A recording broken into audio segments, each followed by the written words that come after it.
2 वर्षापूर्वी आजच्या दिवशी अमुदन कंपनीमध्ये भीषण स्फोट झालेला, त्यात अनेक जण मृत्युमुखी पडले। त्याच पूर्वी जेव्हा प्रोबेस कंपनीमध्ये जेव्हा स्फोट झालेला त्यावेळेस जवळपास सगळे मिळून 25 लोक मृत्युमुखी पडले, 300 जेव्हा लोक जखमी होते। ह्या MIDCच्या आजूबाजूच्या परिसरात ज्या लोकांची घरं आहेत त्यांचं अतोनात नुकसान झालं, पण आजपर्यंत सरकारकडनं कोणतीही नुकसान भरपाई मिळालेली नाही।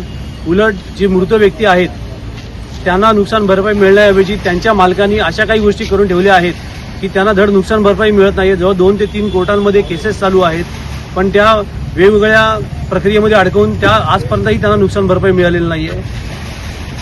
पुढच्या आठवड्यात आम्ही या संदर्भात एक निवेदन आमचे नेते आदित्यसाहेब ठाकरे यांना देणार आहोत।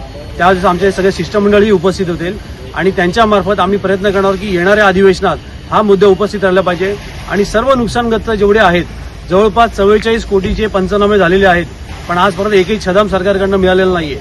तर यासाठी या अधिवेशनात आम्ही तो प्रश्न उपस्थित करून त्या सर्व नुकसान अपघातग्रस्तांना ही नुकसान भरपाई मिळाली पाहिजे यासाठी प्रयत्न करणार आहोत। मागील 3 वर्षांपूर्वी म्हणजे 23 मे 2023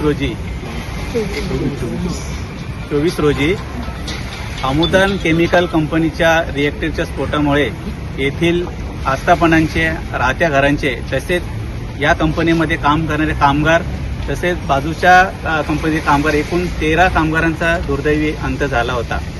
राज्य शासनाने तसेच केंद्र शासनामार्फत येथील मृतांना नाममात्र फक्त नुकसान भरपाई दिली, परंतु येथील ज्या भूमिपुत्रांचे अतोनात जे नुकसान झालेले आहे घरांचे वगैरे त्यांना आजही एकही रुपया नुकसान भरपाई दिलेली नाही। 2 वर्षांपूर्वी जेव्हा स्फोट झाला तेव्हा तात्काळ आम्ही या ठिकाणी आंदोलन केले आणि तहसील कार्यालयामार्फत आणि तलाठी कार्यालयामार्फत येथील सर्व आस्थापना असतील, रहिवासी असतील, वाणिज्य आस्थापना असतील त्यांचे मूल्यांकन करून त्यांचा अहवाल तसा उपविभागीय कार्यालयाला सादर करण्यात आला आणि तसाच तो मुख्यमंत्री सहायता कार्यालयाला सुद्धा सादर करण्यात आला, परंतु आजपर्यंत एकही रुपया येथील भूमिपुत्रांना नुकसान भरपाई देण्यात आलेली नाही। मुळात म्हणजे जे मृत झालेले आहेत त्यांच्या कुटुंबाचं पुनर्वसन करणे गरजेचं होतं, तसे आजपर्यंत झाले नाही। मग सरकार ह्या भूमिपुत्रांना न्याय देणार नाही का? अहो, याच मागणीकरिता 2 वर्षापूर्वी आम्ही सोनारपाडा या ठिकाणी बेमुदत आंदोलनाला बसलो होतो, परंतु सरकारतर्फे 22 आंदोलनकर्त्यांमध्ये त्यामध्ये मी सुद्धा पहिला आहे 22 आंदोलनकर्त्यांना गुन्हे दाखल करण्यात आले।